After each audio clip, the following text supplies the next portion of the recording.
मैनपुरी में चुनाव प्रचार अब तेजी पकड़ने लगा है। एक सपा की डिंपल यादव है मैदान में, तो वहीं भाजपा ने यूपी सरकार के पर्यटन मंत्री जयवीर सिंह को चुनावी मैदान में उतारा है। जी हां, डिंपल यादव जहां यादव बाहुल्य गांव में ज्यादा नुक्कड़ सभाएं कर रही हैं, तो वहीं जयवीर सिंह क्षत्रियों को अपने साथ लेकर हुंकार भर रहे हैं। इसी क्रम में भाजपा प्रत्याशी ठाकुर जयवीर सिंह ने क्षत्रिय बाहुल्य क्षेत्र पतारा में कई नुक्कड़ सभाएं कर क्षत्रियों को भाजपा में एकजुट होकर मतदान करने के लिए प्रेरित किया। ऐसे में कई पूर्व प्रधान जो पहले सपा में थे, उन्होंने जयवीर सिंह के आने पर भाजपा में शामिल होकर उनका साथ देने का भरोसा दिलाया। ग्राम टिल्हा में प्रधान अनिरुद्ध सिंह चौहान, पूर्व प्रधान राजू चौहान के साथ सैकड़ों लोगों ने भाजपा का दामन थामा। इसके बाद जयवीर सिंह ग्राम कुसुमा खेड़ा पहुंचे, जहां ग्राम प्रधान धीरू चौहान ने सभी मंत्री जयवीर सिंह का भव्य स्वागत किया। इनके साथ प्रमोद चौहान, नीलू शाक्य ने भी मनीष चौहान व प्रेम सिंह शाक्य का स्वागत किया। वहीं इस कार्यक्रम में सरवर यादव, मुश्ताक अली के साथ कई लोग भाजपा में शामिल हुए। जयवीर सिंह ने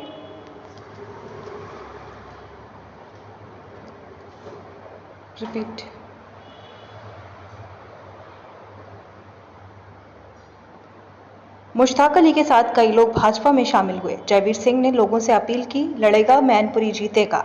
मैनपुरी और क्या कुछ कहा उन्होंने, इस खबर में आपको सुनवाते हैं। विशेष रूप से शाक्य समाज को जिस तरीके से अपमानित करने का काम किया है, शाक्य समाज में बेहद गंभीर इसके खिलाफ प्रतिक्रिया पूरे प्रदेश में। और शाक्य नहीं, पूरा समाज, जो भी भले लोग हैं जो संसदीय व्यवस्था में संसदीय भाषा में विश्वास करते हैं, इनको जवाब देंगे। कायदे से इनको जवाब मिलेगा वोट के इलेक्शन में मत के द्वारा। और इस तरह की भाषा की घोर निंदा हम करते हैं। हमारे वरिष्ठ नेता हैं केशव जी, डिप्टी सीएम है प्रदेश के, निश्चित रूप से ऐसी भाषा का प्रयोग आदरणीय प्रोफेसर राम गोपाल यादव जी जैसे वरिष्ठ सपा नेता से उम्मीद नहीं की जा सकती। मंत्री जी, आपके क्षेत्र में या तमाम जो भी हमें ठीक लगता है उस क्षेत्र में हम घूम रहे हैं, तो दोनों की तुलना हमने करके देखी, पिछली सरकार की और करंट की सरकार की। तमाम लोगों से मिले, बात भी किया, तो एक भय का माहौल था जो लोगों आम आदमी में बिल्कुल समाप्त हो चुका है। और ख़ासकर लड़कियां या जो भी महिलाएं हैं बिल्कुल सुरक्षित महसूस कर रही हैं। क्या कहेंगे? यही तो हमारा जीत का आधार है। इसी को तो आधार पर चुनाव हो रहे हैं। हमने हमारा वक्तव्य सुना होगा। हमारा जन कल्याणकारी योजना है, गरीबों का कल्याण, विकास, सुशासन, कानून का राज, देश का बढ़ता हुआ मान सम्मान गौरव, हर क्षेत्र में आदरणीय मोदी के नेतृत्व की 10 साल की उपलब्धियां, प्रदेश की 10 साल की 7 साल की उपलब्धियां, यही तो हमारा आधार है। यही जन विश्वास, यही गरीब, हर वर्ग धर्म जात का गरीब आज हमारे साथ खड़ा है और कमल खिला रहा है। विपक्ष के लोग एक जो वीडियो वायरल हो रहा है, अखिलेश यादव की बेटी अदिति यादव, वो भी मैनपुरी के अंदर चुनाव प्रचार करते हुए दिख रही है। तो कौन कहते हैं अभी 18 साल की होगी तो अगली नेता है? अरे वो तो 18 साल तब होते ही पूरे। मैं बार बार कहता हूँ कि अम्बेडकर साहब ने कई संविधान में व्यवस्था कर दी होती अन्य प्रजातियों की, तो वो भी निश्चित रूप से सैकड़ों परिवार के ही होते हैं। हाँ, चुनाव लड़ते, 100% चुनाव लड़ते, क्योंकि वो परिवार अब नाती, बेटा, बुआ, भतीजी, बहने, भैया, भतीजे सब तो लगे। यादवों को भी कुछ मिला है और आगे मिलने वाला।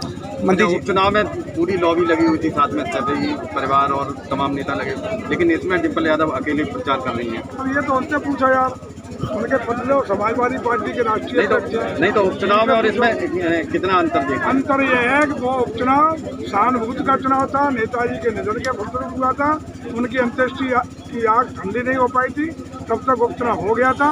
लोगों, देश और दुनिया के लोगों ने, विभिन्न राजनीतिक दलों ने नेताजी को श्रद्धांजलि देने का काम किया था।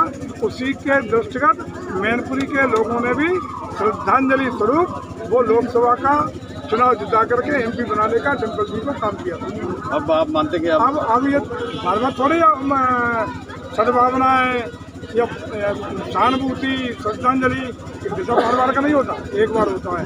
अब डिंपल जी को अपने कार्यकाल का जवाब हिसाब जनता मांग रही है। मंत्री जी,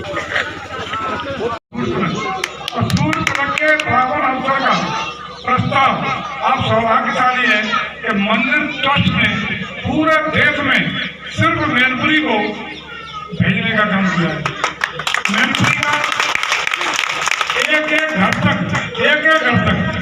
प्रस्ताव वो चलाया अपना अर्पित प्रसाद सीधा राम की कृपा लेके आपके घर तक पहुंचेगा।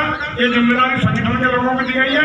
प्रसाद आज आ गया है और इतना प्रसाद है कि एक एक घर तक प्रसाद पैक है। वो हरेक को एक एक पैकेट उस प्रसाद का आने वाला है।